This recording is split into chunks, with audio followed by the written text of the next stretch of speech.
Сайн байцгаана уу хүүхдүүд. Нийслэлийн 20 дугаар сургуулийн дизайн технологийн багш Бачиргал байна. Өнөөдрийнхөө хичээлээр 6 дугаар ангид металл боловсруулах бүлэг сэдвийн хүрээнд металлаар хийх идэллийн загвар гаргах хичээлийг багш нь заана. За өнөөдөр хүний амьдралд маш олон төрлийн эд зүйлс хэрэгэлдэг. Уг эд зүйлсийг маань маш олон төрлийн материалаар хийж байгаа. Уг материалын хамгийн гол материалын нэг болох металл гэсэн материалын тухай үзнэ. Эдгээр материалаас бид нар цовмил металл буюу төмөр утсаар идэл хийх тухай сонгож авсан. За металлыг цовмил, хууцсан гэсэн хэлбэрээр үйлдвэрээс үйлдвэрлэж байна. За манай Монгол оронд металл боловсруулах үйлдвэр ер нь байдаг болов хүүхдүүдээ. За металл боловсруулах үйлдвэр маань Дархан хотод байдаг. Дарханы төмөрлөгийн үйлдвэр гэж та бүгд сонсч байсан баг. Магадгүй Дархан хотод амьдардаг хүүхдүүд маань хараад өөрийнхөө нутагт байгаа төмөрлөгийн үйлдвэрээр бас бахархчихж болох юм аа. За энэ металлын үйлдвэр маань металлыг гадаад хэлбэрээр нь цовмил, хууцсан гэсэн хоёр хэлбэрээр үйлдвэрлэдэг. Цовмил гэдэг маань цуваа гэсэн үгнээс бол гаралтай. Биеийн тамирын хичээлд бид нар ингэж зогсоход цуваагаараа буюу уртаараа зогсдог шүү дээ. Тэгэхээр цовмил гэсэн цуваа гэсэн монгол үгнээс бол гаралтай юм шүү хүүхдүүдээ. Цовмил хэлбэр маань маш олон төрлийн хэлбэрүүд байдаг. За үүн дээр багш нь энэ төрлийн металлуудаас бас та бүхэндээ харуулъя гэж бодож байна. За голдон хүндийтэй бид нар харах үгээр амьдрал дээр бол турба гэж ярьдаг, хоолой гэж ярьдаг. За энэ шар өнгөний хувьд бол та бүхэн хараад мэдж байгаа. Ямар өнгөтэй байдаг лээ гэхээр шар өнгө нь гуйл гэсэн металл байна. За мөн 6 талтай өнцгтэй. За уртын хэмжээ бол маш урт байгаа. Тэр нь бол харилцан адилангүй өөр байна. Зөвхөн багш нь нэг талын хэлбэрийг л нэг хэсгийг л тасалж авсан байгаа. 6 талт. За квадрат. За энэ металл маань энэ хоёрыг бодох юм бол бас арай өөр өнгөтэй гоц. Цагаан өнгөтэй, хөнгөн цагаан гэдэг металл байна. За энэ металл маань бидний амьдралын хэрэгцээнд тулгуурлаад бас ийм хэлбэртэйгээр үйлдвэрлэгддэг юм байна. За үндсэндээ бол цовмил материалууд нь үүн дээр бас ийм нэг металл байна. За энэ металлыг бид нар хараад ямар металл гэж таамаглаж байна хүүхдүүд ээ. За энэ металл маань төмөр утас гэж ярьдаг. Бидний хэлдэг төмөр утас. За энэ утас гэхээр нарийнхан юм ойдог утас шиг тийм зөөлөн гэж болохгүй. Металл гэдэг хатуулаг шин чанартай байна. Төмөр утасны маань өөрийнх нь хэмжээ байдаг. За уртын хэмжээ бол харилцаа хязгааргүй уртаараа байдаг. За эндээс багш нь зөвхөн нэг хэсгийг ингээд тасалж авсан байгаа. За энэний тойргийн диаметрийн хэмжээ байдаг. Тойргийн диаметрийн хэмжээ нь 2-8 мм хүртэл хэмжээтэй. За энэ хэмжээг бид нэр юуны тусламжтайгаар хэмжих вэ? За шугамаараа хэмжиж болно, хэмжих багжаараа. Тэгэхээр за багш нь эндээс нэг багж авъя. За энэ багжийн маань нэрийг штанген цэргүүл гэсэн багж байгаа. За та бүхэн цаашдаа энэ багжийн талаар гүнзгийрүүлж үзэх болно. За багш нь зөвхөн өнөөдөр хэмжиж үзүүлээ. За энэ диаметрийг ингээ хэмжлээ. За энэ дээр нэг тоо байгаа. Энэ 0-д 0 нь 3 гэсэн тоон дээр зааж байна. За тэгэхээр энэ төмөр утсын маань диаметрийн хэмжээ 3 мм. За энэ дээр багш нь зураад үзүүлчих. За тэгэхээр уг төмөр утсын маань хөндлөн огтлын хэмжээг багш нь сая штанген цэргүүлээр хэмжсэн. За самбар зурж үзүүлсэн байна. Диаметрийн хэмжээ 3 мм хэмжээтэй.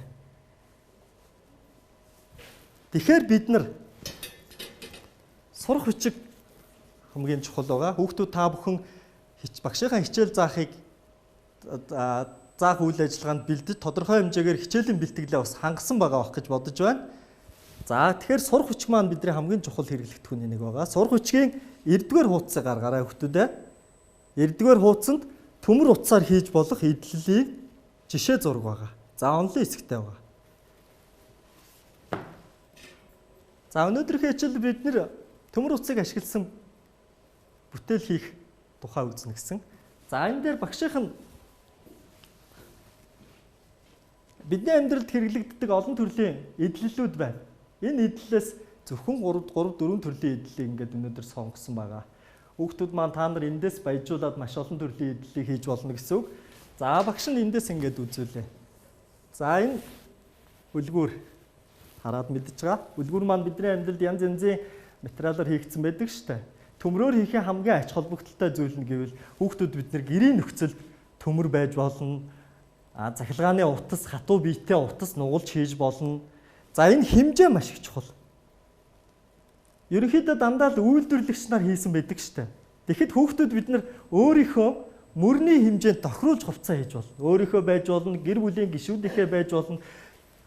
Одоо багш нь энэ хэмжээг та нар ингээ харахад хүүхдийн мөртэй хувцсны үлгөр. За энэ хүүхдийн жижигхэн юм формын хувцсанд ингээд багш ингээ үзүүлээ. Дүүнэрийнхээ хувцсанд эсвэл өөрийнхөө хувцсанд хийж болно гэсэн. Тэгэхээр хамгийн гол нь өөрөө хийн гэдгийг ач холбогдол нь ерөөсөө ийм байна. За энэ бол гэр ахуйн бидний хувийн хэрэгцээний эд зүйлс байх нь шүү. За энэ маань юу харагдаж байна? Та бүхэн өөртөө таамаг дэвшүүлж байна уу? Дэвшүүлж байгаа гэж бодож байна. Яст мэлхий. Яст мэлхийгээр бид нэр одоо энэ хэлбэрийг яах юм? Хичээл дээр хэрэглэх үү? Энэ бол тоглоом. Тоглоом байдлаар зөвхөн нэг үзүүрээс нөгөө үзүүрийг ерөөсөө тасалгүйгээр урт хэлбэрийн тодорхой хэмжээтэй төмөр утсан металлыг ашигласан байна. За энэ яст дэлхий маань бид нар тоглож хэрглэж болох нь. За энд нэг эд зүйл байна. Энэ бол за энэ нойлын цаас харагдаж байна. Бидний амьдралын бас чухал хэрэгцээтэй зүйлийн нэг нойлын цаас. Нойлын цаасаа өлгөх үлгүр, нойлын цаасны үлгүр.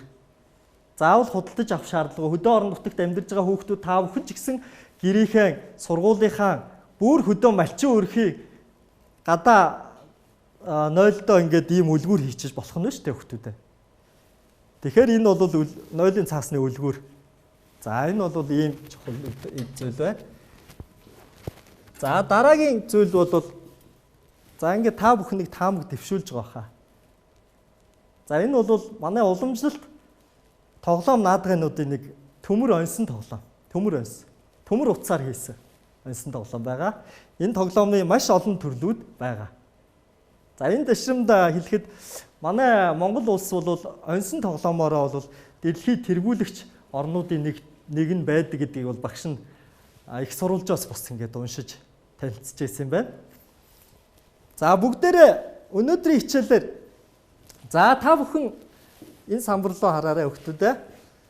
За энэ самбар дээр зурсан зураг байгаа. Ерөнхийдөө энэ деталуудын хэсгүүдийн онсон тоглоомын хэсгүүдийн дарааллын зураг. За энэ онсон тоглоом маань 3 хэсгээс бүрдэж байна. 3 хэсэг. За дээдлийн энэ хоёр талдаа энэ гогцоотой зүйл бол гол нурууны хэсэг, доод дундлын хэсэг, за энэ төгсгөлийн хэсэг. За энэ яаж тоглолт юм болоо гэж та бүхэн гайхаж байгаа. Та бүхэн магадгүй одоо гэртээ ийм онсон тоглоомтой хүүхдүүд зөндөө байгаа байх гэж багш зөндөө байгаа. За бүгдээрээ ингээд тоглоо сурцсан бүр мундаг ингээд тоглодог хүүхдүүд, огт харж байгаагүй хүүхдүүд ч байгаа. За тийм учраас бид нар бол өнөөдрийн хичээл дээр энэ төмөр утсаар хийсэн энэ онсон тоглоомыг өнөөдрийн хичээл дээр бүгдээрээ хийнэ. Анхны санаа загвар болгож туршилт байдлаар хийнэ гэсэн. Туршилтаар хийнэ. Цаашдаа өшөө ингээд сайжруулад хийнэ гэсэн үг. Багш нь туршилт байдлаар энийг хийж үзүүлнэ. За одоо яаж тоглодог вэ гэж гайхчихж магадгүй. Багш нь зүгээр ингээд жишээ олгоод нэг тоглож үзүүлье. За энэ ингээд гуруула хэлхээтэй байгаа. Зөвхөн эндээс энэ ямар хэлбэр вэ нөхдөдөө? Харагдж байгаа үз? Зүрхний хэлбэр. Зүрх харагдаж байна. Заавал зүрх шиг хэлбэртэй байх албатай яа гэдгийг та бүхэн одоо сайтар ажиглана. За ингээд орууллаа. Амархан байна уу? Үгүй юу? Багш нь араа урдаа хийцэн үү? За энэ дээр хэдүүлээ хийснийхээ дараагаар тухайн тоглоомоо яаж тоглодог, яаж хийдэг тухай бүр маш сайн үзүүлнэ багш нь. За одоо ингээд буцаагаад байранд нь хийч. За бид нар үүнийг хийхин тулд тодорхой хэмжээний багаж хэрэгтэй. За хамгийн чухал багаж бол дан үүн дээр ямар технологи явагдж байна гэвэл дандаа л ийм тойрог үүсгэсэн гогцоо. Жишээ нь энэ тэгэхэд 4 төрлийн гогцоо, 4 гогцоо. Энэ гогцоонууд бүгд өөрийн гэсэн хэмжээтэй. За энэ гогцоо үүсгэхэд хамгийн чухал багажийн нэг нь за энэ бид нар хил заншсаар бах. За энэ бахны та хүн хушууны буюу энэ ажлын хэсгийг ажиглаж байна. Ажлын хэсэг нь ямар ч өнцөг байхгүй юм. конус хэлбэртэй ийм хушуутай. За энэ бол яагаад ийм байгааг гэвэл зөвхөн энэ тойрог үүсгэхэд зориулсан. За багш нь одоо та бүхэнд ингээд гогцоо хийж үзүүлээ. За ингээд тойргоо явуулаа.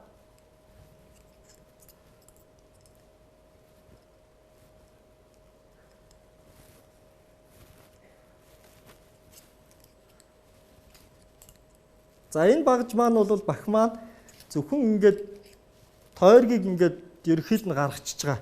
За тэгээд энэ өнцгийг гаргахын тулд бас ийм бахыг ашиглана. Бахны энэ ажлын хэсэг бол бахын дотор ийм арзгар байдаг шүү дээ. Тэрийг та бүхэн мэднэ үстэй хөвгтүүдээ. Яагаад гэвэл арзгар нь ийм зууралттай холихгүй гэдэг үүднээс ийм арзгар байдаг. Тэгтэл энэ бах маань бол дотор ийм арзгар юм бол байхгүй ийм урт хэлбэртэй дотор л нь ерөөсөө ийм гүйлгэр. Энэ өнцгүүд нь бол ийм 90 градусын өнцгтэй. Энэ бах маань бол тухайн хийж байгаа деталь буюу энэ материалыг гэмтээхгүй гэж ийм байдалтай байдаг.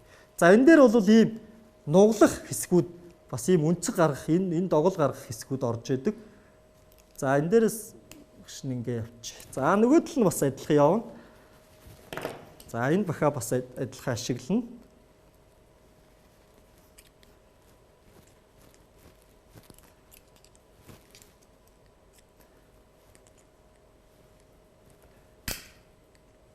За хүүхдүүд энэ бахаар ажиллаж байгаа хамгийн гол юм нь бол аюулгүй ажиллагаагаа маш сайн хангах хэрэгтэй.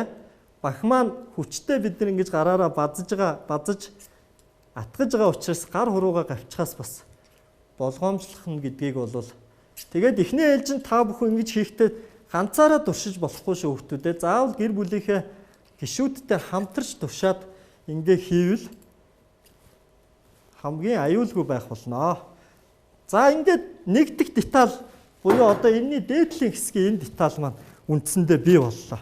Энэ бол ойролцоогоор өөрийн хэсэг хэмжээтэй. За 25 см-ийн урттай төмрийг бол багш нь сонгож авсан байгаа. За одоо хоёр дахь деталь буюу одоо энэ голын энэ хэсгийг холбож байгаа хэсгийг хэвдүүлээ хийж үзье. За бас л одоо үндсэн багж бол ерөөсөө энэ конус хушуутай энэ конус дугуй хушуутай бахыг бол ашиглаж байгаа. За ингээл тойргоо үүсгэнэ. Тойргоо үүсгээд бас л түрүүний шиг хоёр гогцоо яах вэ? Гаргана. За энэ дээр бол гогцоогоо шууд ингэж бас нийлүүл дуусгах болгож баг зэрэг юм зай үлдэнэ. Яагаад вэ гэхээр энэ нөгөө дээдлийнхаа хэсэг рүү энэ рүүгээ ингэж оруулсныхаа дараагаар энийг энэ деталь энэ хэсгийг зөвхөн ингэж хомжих байгаа шүү. Тэгэхээр баг зэрэг юм зайтай үлдээгээд за нөгөө талын нэвтүүлээ. Чи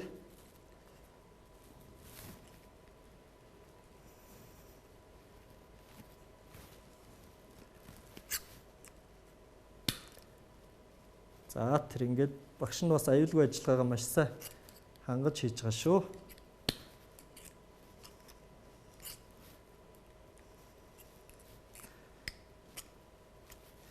Энэ дээр хүүхдүүдээ нэг зүйл хэлэхэд бид нэр аюулгүй ажиллагаа талтайгаа хамт ажлын хувцас бас байдаг. За багш нь ингээд ажлын хувцас өмсчээ. За ажлын хувцас өмсчээ. Сая би багш нь сая ингээ хийжсэн энэ хамцын энэ гэсэн ингээ тэглээдсэн ажлын хувцас өмсөөгөө шүү. Тэгэхээр та бүхэн бас гэр оронд чинь ийм материал байж болох юм. Эсвэл байхгүй байсан ч гэсэн ээжээрээ оюулж болно.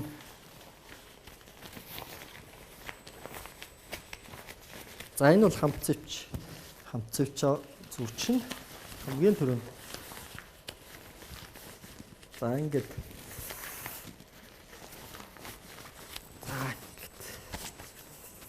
Хамцвч зүүж хичээл дээр та бүхэн бүгд ингэж ажилдаг байх гэж бодож байна. Хормогчоо.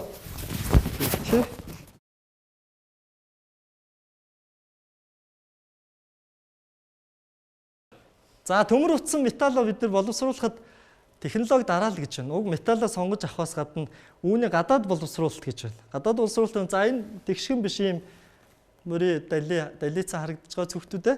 За энэ дээр бол бид нэр гэрээ нөхцөлд бол одоо шууд ингээл таарлцсан юм аваад хоол иддэг ширээн дээр ингээд тогшоод байж болохгүй.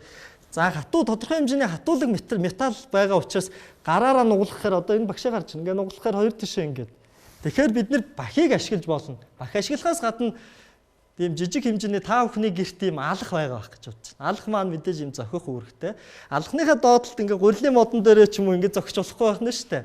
Тэгэхээр алхахныхаа доотлолт зориулт тийм хатуу дөш гэж ярьдаг. Тиски ч юм уу ингээ байвал за багш нь та бүхэнд ингээ зохиж харуулъя. За энэ дөшөө бол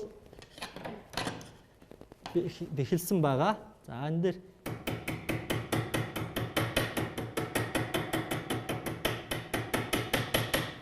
за ингээд энэ маань ингээд тэгшэрсэн байна. За бидний хийсэн онсон тоглоом нь бол ийм хэсгээс ингээд бүрдэж байгаа. За багш одоо хэдүүлээ бүгдээрээ одоо яаж тоглодог вэ гэдгийг багш нь яг наривчлан ингээд харуулъя. Та бүхэн маш сайн анхааралтай ажиглаарай. За ингээд гол хэсгээс нь ингээд барьж байна. За энэ гол дээдлээ барих хэсэг. За энэ нөгөө зүрхний хэлбэр. Зүрхнийхээ хэлбэрийн дээдлийг зөвхөн энэ дээдлээр оруулна шүү. Энэ гогцоогоос энийг 1-р гогцоо, 2-р гогцоо, 3-р гогцоо, 4-р гогцоо гэж. За 2-р гогцооны дунд талаар энэ зүрхний голын хэсгийг хэвтэй барилттай шүү. Босоогоороо бол биш. Тэгэхээр хажуудлаа босоогоороо гэхээр дунд дээгүүр нь орох боломжгүй. Дээгүүр нь орууллаа. За ингээ орчлоо.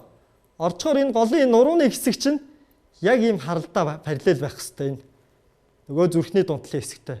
Энэ ийм хэвтэй биш босоогоороо байгаад энэ дундуур орно. Харж байна уу хүмүүдээ? За орлоо, түлхлээ. За ингээд энэ маань ийм уяатай болж байгаа. Нөгөө зүрхийн хэлбэр маань ийм цуг 1 онсон тоглоом болж байна. За хэдүүлээ яаж авах нь вэ гэвэл дээрээс авахгүй зөвхөн доотлоос нь. За доороос нь орууллаа. 2-р гогцоор л орно. 2-р гогцоо руу ороод 1-р гогцоог доош нь дарлаа. Түлхлээ. Энэ 1-р гогцооныхоо дээд талаар гарч ирж байна. За ердөө л энэ.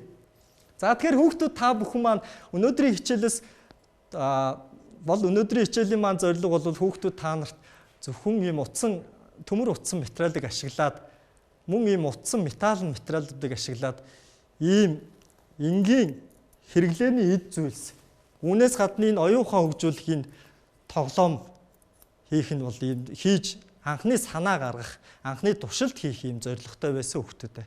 Та бүхэн гэр бүлийнхээ гишүүдтэй хамтраад энэ санаагаа бас хөгжүүлээд, туршиж үзээд дараагийн хичээл дээр хичээл заадаг багш нартайгаа хамт маш олон гоё бүтээлүүдийг бас хийх байхаа гэж багш нь бодож байна. Хүнийг шинжий гэвэл найз нөхдийн шинж, хүүхдийг таний гэвэл тоглоомыг нь үз гэдэг манай Монголын ардын зүг байдаг. Тэгэхээр хүүхэд бүр тоглоомоор дамжуулан оюун ухаанаа маш сайн хөгжүүлээсэй гэж багшийн зүгээс бодож байна. Ингээд хичээлдээ идэвхтэй оролцсон та бүхэндээ маш их баярлалаа.